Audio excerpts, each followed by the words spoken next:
E vamos abrir a palavra de Deus em Atos capítulo 15, Atos 15, 30 a 35. Os que foram enviados desceram logo para Antioquia e, tendo reunido a comunidade, entregaram a epístola.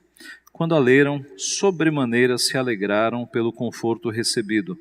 Judas e Silas, que eram também profetas, consolaram os irmãos com muitos conselhos e os fortaleceram. Tendo-se demorado ali por algum tempo, os irmãos os deixaram voltar em paz aos que os enviaram.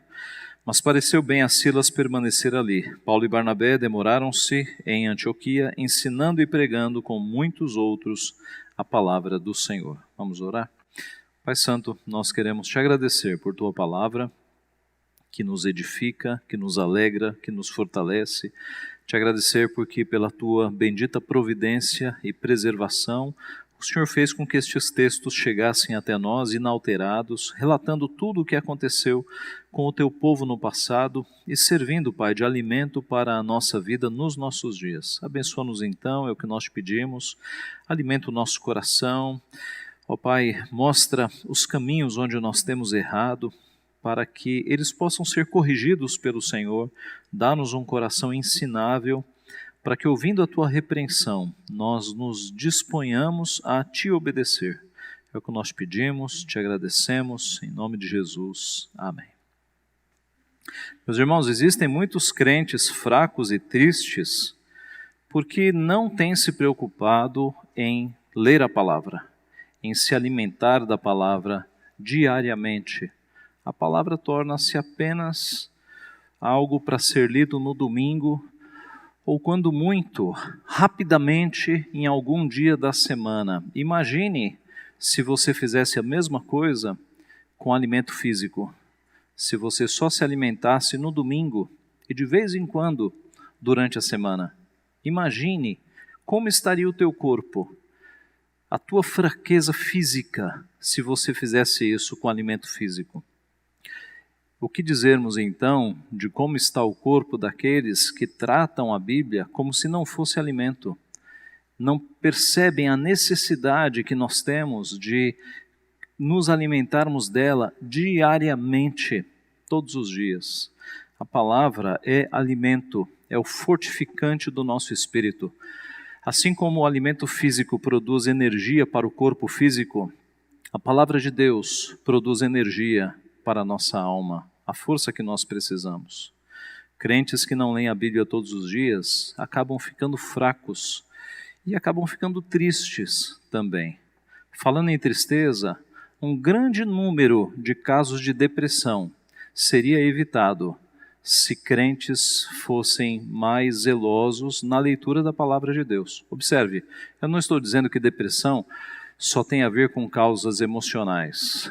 A depressão é algo muito mais complexo do que isso, mas eu repito, há um grande número de casos de depressão que advém na vida do crente por conta de enfraquecimento espiritual. E não são poucos os casos, e eu sou testemunha disso, de depressão que é curada a partir de um retorno da pessoa à leitura da palavra, confissão de pecados e um retorno à comunhão com Deus. Eu sou testemunha disso. Eu testemunhei um caso de uma pessoa que estava com uma depressão muito profunda e remédios pesados, e a partir do momento que essa pessoa confessou seus pecados e passou a confiar a sua vida em Cristo e a ler a palavra e a orar, ela parou de tomar remédios. Quando chegou no médico, levou uma bronca do médico, mas o médico finalmente disse, de fato você não precisa mais de remédio. E até hoje, ela nunca mais tomou remédios. Ela saiu de uma depressão com medicamentos pesados, voltando-se à palavra de Deus. Meus irmãos, isso não é um livro comum, isso não é um livro de história, isso é um livro que é poder de Deus, que é palavra de Deus. Eu repito, nem toda depressão tem como causa questões emocionais.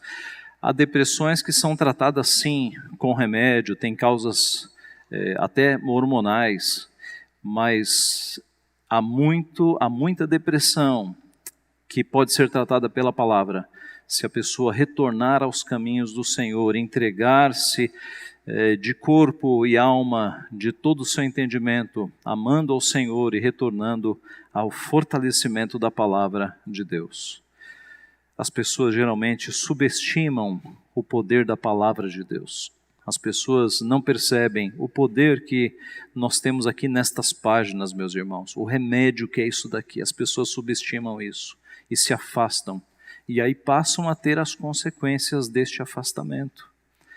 Olhando para o texto de hoje, nós vemos que a leitura da palavra de Deus, aquela resolução que foi tomada lá em Jerusalém, ela produziu naqueles crentes de Antioquia, que estavam muito preocupados com aquela decisão final, produziu fortalecimento, produziu alegria. Olhando para os efeitos da palavra, olhando para os efeitos que foram produzidos lá em Antioquia, nós podemos aplicar para a igreja dos dias de hoje também. Nós vamos ver nesta manhã que a palavra de Deus, a leitura da palavra de Deus, produz alegria, em primeiro lugar, e em segundo lugar, produz fortalecimento. 2 pontos. A leitura da palavra de Deus produz alegria, e a leitura da palavra de Deus produz fortalecimento.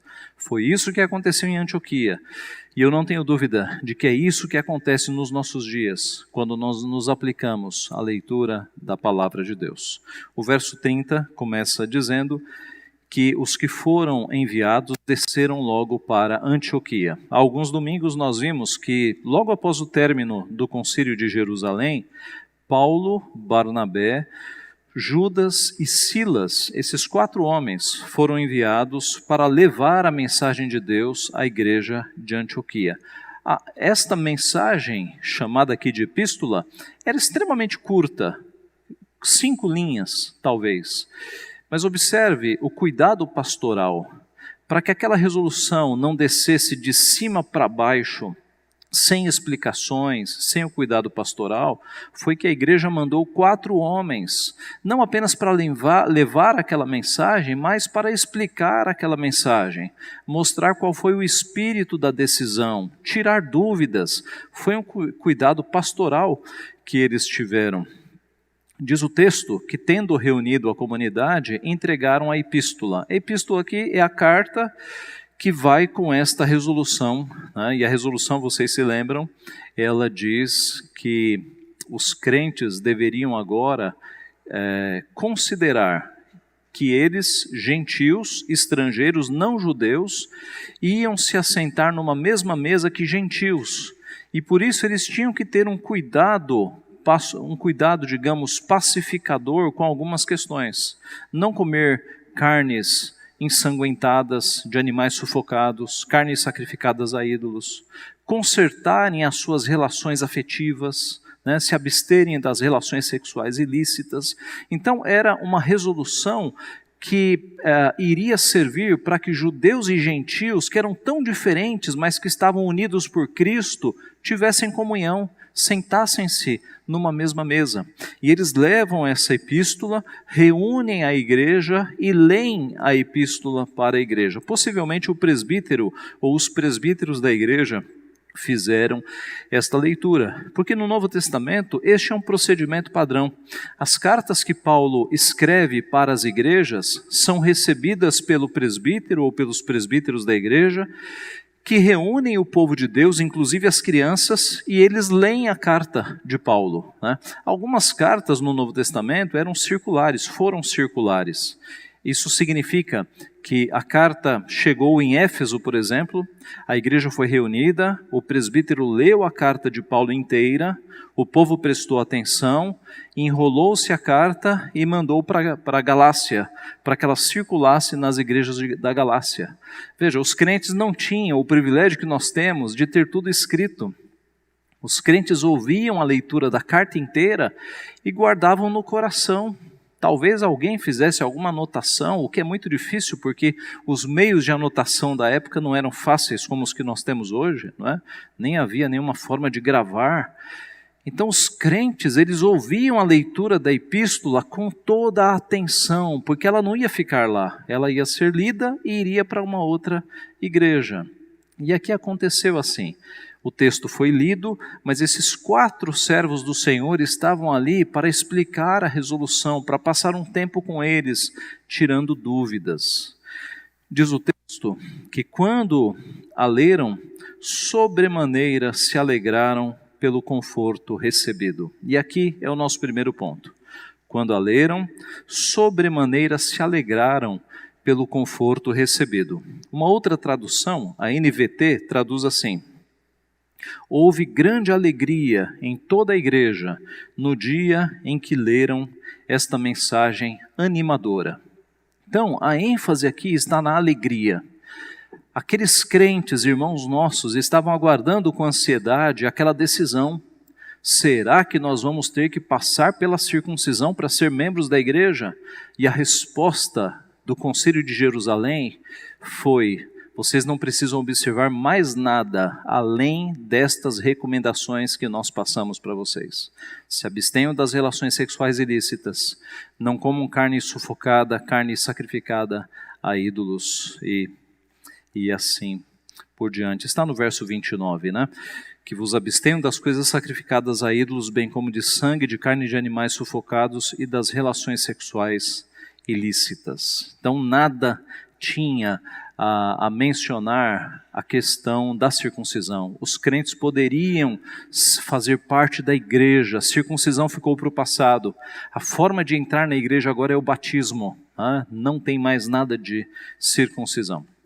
Houve grande alegria, eles se alegraram sobremaneira, grande alegria. Era uma mensagem de alegria, era o que eles estavam esperando. Meus irmãos, para eles, como a Bíblia estava sendo formada ainda, era uma decisão tomada embaixo de oração, sob a liderança do Espírito Santo, era uma decisão, a Bíblia estava sendo escrita. Para gerações futuras e para nós, é palavra de Deus. O livro de Atos é palavra de Deus, tanto para gerações seguintes, como para nós. E a palavra de Deus continua produzindo alegria nos nossos corações, seja um livro inteiro, seja um versículo. Nós somos animados, a nossa alma é revigorada com a leitura da palavra de Deus. É o que a Bíblia diz. Davi, no Salmo 19 que nós lemos, escreveu: os preceitos do Senhor são retos e alegram o coração. É muito interessante o Salmo 19, e nós iniciamos o culto com ele. Ele pode ser dividido em 2 partes. Na primeira parte, é Deus falando por meio da criação. Os céus proclamam a glória de Deus, e o firmamento anuncia as obras das suas mãos. Um dia discursa outro dia, um pouco antes. Não há linguagem nem som, no entanto, por toda a terra se faz ouvir a sua voz. É o que nós chamamos de revelação geral, Deus falando por meio da natureza. Mais abaixo, você tem a revelação especial. Quando começa a falar sobre a palavra de Deus e usando sinônimos, termos sinônimos para a palavra de Deus, são destacadas ali as características maravilhosas da palavra. A lei do Senhor é perfeita e restaura a alma. O testemunho do Senhor é fiel e dá sabedoria aos simples. Os preceitos do Senhor são retos e alegram o coração. Observe, os preceitos do Senhor, a palavra de Deus, fazem o que com o nosso coração? Alegram o nosso coração. Por isso que quando você está com uma tristeza, seja ela simples ou algo que você até desconfia que seja depressão, você deve ler a palavra de Deus.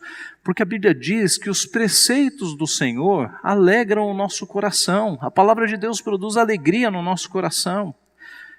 O salmista no Salmo 94 diz: nos muitos cuidados de dentro de mim se multiplicam. As tuas consolações me alegram a alma. As tuas consolações me alegram a alma. Jesus disse: bem-aventurados, felizes são os que ouvem a palavra de Deus e a guardam. Felizes são os que ouvem e guardam a palavra de Deus. Meus irmãos, a palavra de Deus gera de fato alegria no nosso coração. É possível visitar um crente hospitalizado e encontrar alegria, porque ele está com a palavra de Deus no seu coração. É possível visitar um crente no leito de morte e encontrar alegria. O pastor John MacArthur conta que a sua avó, morreu com 93 anos de idade. 93 anos. Ela estava deitada na cama do hospital e uma enfermeira lhe disse que era hora de se levantar. A sua avó então respondeu: não, eu não vou me levantar hoje. Quando a enfermeira perguntou o motivo, ela respondeu: eu amo Jesus e vou para o céu hoje, por isso me deixe aqui. E abriu um sorriso nos lábios e faleceu. Abriu um sorriso e faleceu. A avó do pastor John MacArthur. Meus irmãos, quando nós temos a palavra de Deus no nosso coração, nós temos aquela alegria que independe dos acontecimentos. A alegria do mundo é falsa. Ela dura uma noite e no dia seguinte vem o remorso. A alegria de Deus é uma alegria que independe das dificuldades. Você pode estar deitado numa cama de hospital, você pode estar com um diagnóstico difícil, você pode estar passando por problemas financeiros. A alegria do Senhor independe das circunstâncias, porque a alegria do Senhor não dura só essa vida. A alegria do Senhor, ela ultrapassa os limites desta vida, ela tem conexão com a esperança eterna. A nossa alegria não se limita a este mundo. Nós sabemos que mesmo que nós morrermos aqui, nós estamos com Cristo. Esta é a verdadeira alegria. Ela não se limita aos problemas e às dificuldades desta existência. A palavra de Deus produz alegria. Está triste? Leia a palavra. Aliás, nós temos essa recomendação em Tiago, né? Está triste? Leia a palavra. Está feliz? Cante louvores. Então, se você está triste, vá ler a Bíblia. Deus trabalha no teu coração. Não fuja para os ídolos. Muita gente, quando está triste, vai buscar alegria nos chamados ídolos do coração, não é? Comida, sorvete, música, jogos, entretenimento. Está triste, não busque refúgio em outras coisas. Vá ler a Bíblia. A palavra de Deus produz alegria no nosso coração. Segundo lugar, a leitura da palavra produz fortalecimento. Fortalecimento. Veja o verso 32, voltando para Atos 15. Verso 32. Judas e Silas, que eram também profetas, consolaram os irmãos com muitos conselhos e os fortaleceram. Judas e Silas, que também eram profetas, nós falamos sobre isso há uns domingos atrás. Havia profetas no Novo Testamento, mas o objetivo do profeta no Novo Testamento não era tanto como era no Antigo Testamento. Era um objetivo mais de explicar a palavra de Deus do que de fazer predições. Na carta que Paulo escreveu aos Coríntios, capítulo 14, verso 3, ele explica, ele diz o seguinte: mas o que profetiza fala a homens, edificando, exortando e consolando. Olha o papel da profecia no Novo Testamento: edificar, exortar, consolar. Nada é dito sobre predizer o futuro. Os profetas eram os pregadores da palavra, eram aqueles a quem Deus tinha dado discernimento e sabedoria para pegar a palavra e explicar para o povo, para que o povo a compreendesse. Judas e Silas eram profetas e eles estavam aqui. E eles consolaram os irmãos com muitos conselhos e os fortaleceram. Uma outra tradução, a NVT, a Nova Versão Transformadora, traduz assim: então Judas e Silas, ambos profetas, encorajaram e fortaleceram os irmãos com muitas palavras. Encorajaram e fortaleceram. A palavra de Deus é fortalecimento. A palavra de Deus faz com que almas que estão fraquejando se tornem fortes. A palavra de Deus nos fortalece, meus irmãos. Note que a pregação da palavra fortaleceu aqueles crentes em Antioquia e nos fortalece hoje também.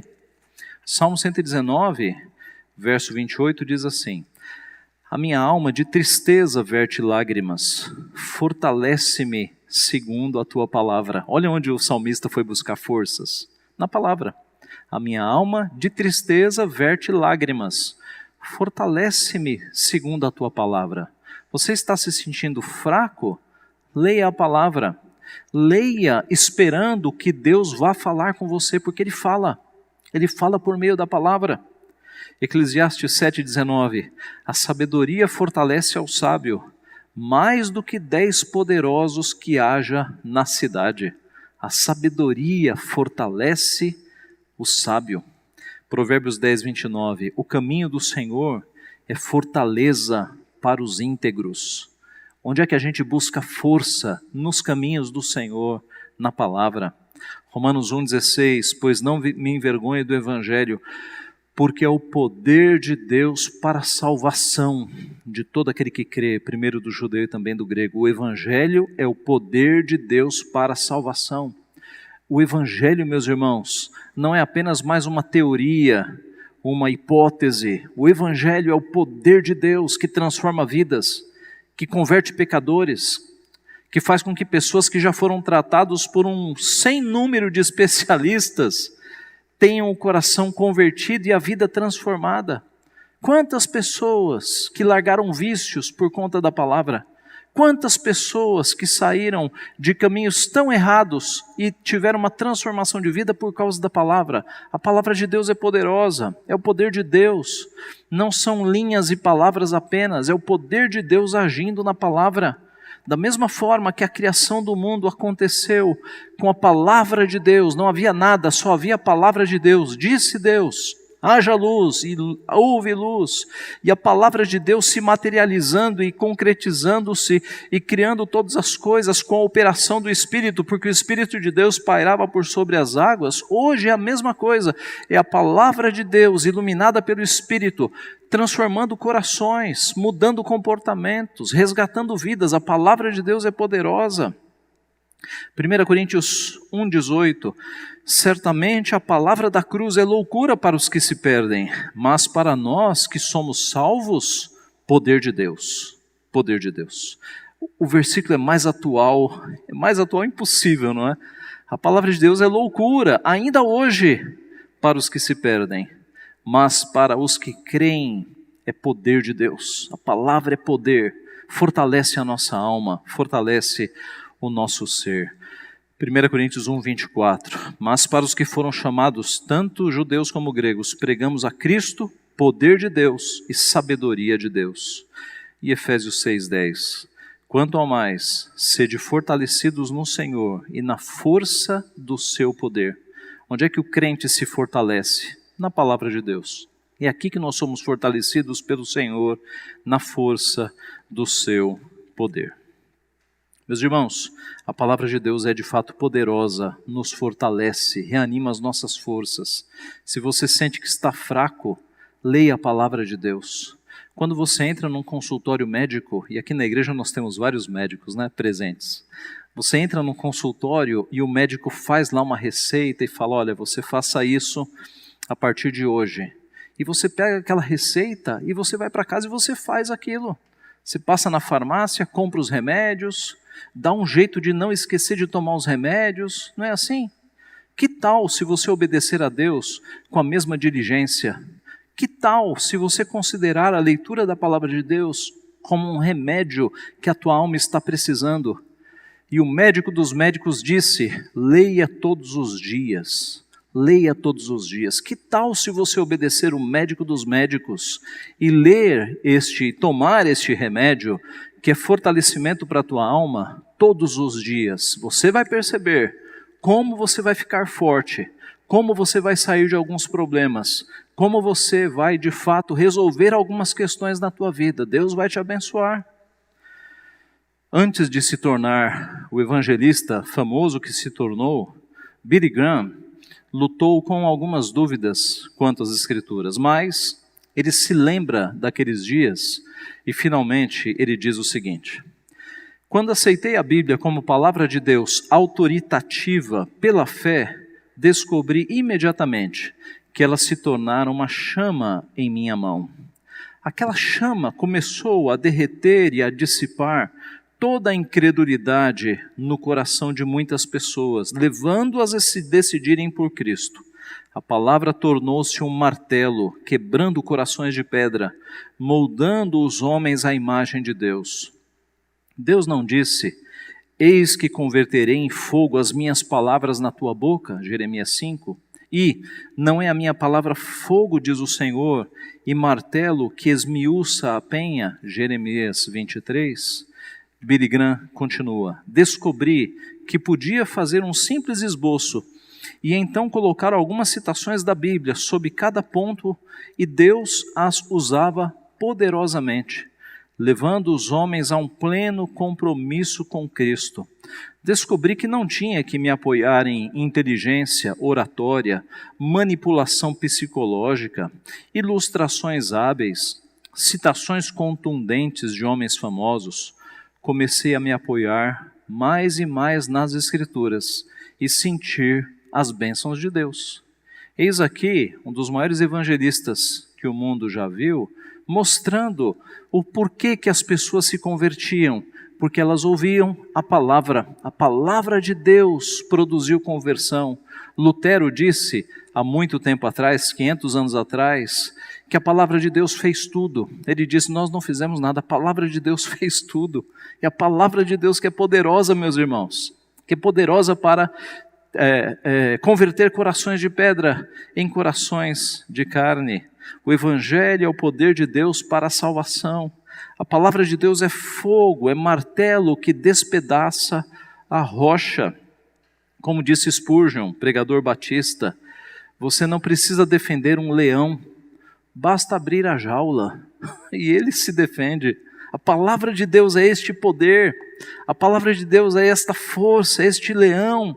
A palavra de Deus é viva e eficaz e mais cortante do que qualquer espada de 2 gumes e penetra até o ponto de dividir alma e espírito juntas e medulas e é apta para discernir pensamentos e propósitos do coração. Hebreus capítulo 4, verso 12.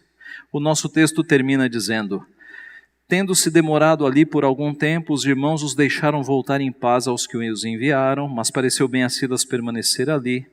Paulo e Barnabé demoraram-se em Antioquia, ensinando e pregando com muitos outros a palavra do Senhor. Paulo e Barnabé sabiam do poder da palavra e por isso eles ficaram ali mais tempo pregando e ensinando. Eu concluo contando uma história antiga. Conta-se que um homem olhava pela janela da sua casa para um jardim cheio de plantas e com muitas flores. E primeiro ele viu uma borboleta que flutuava entre as flores, pousando apenas alguns segundos em cada flor antes de prosseguir. Ela tocava as flores, mas saía rapidamente.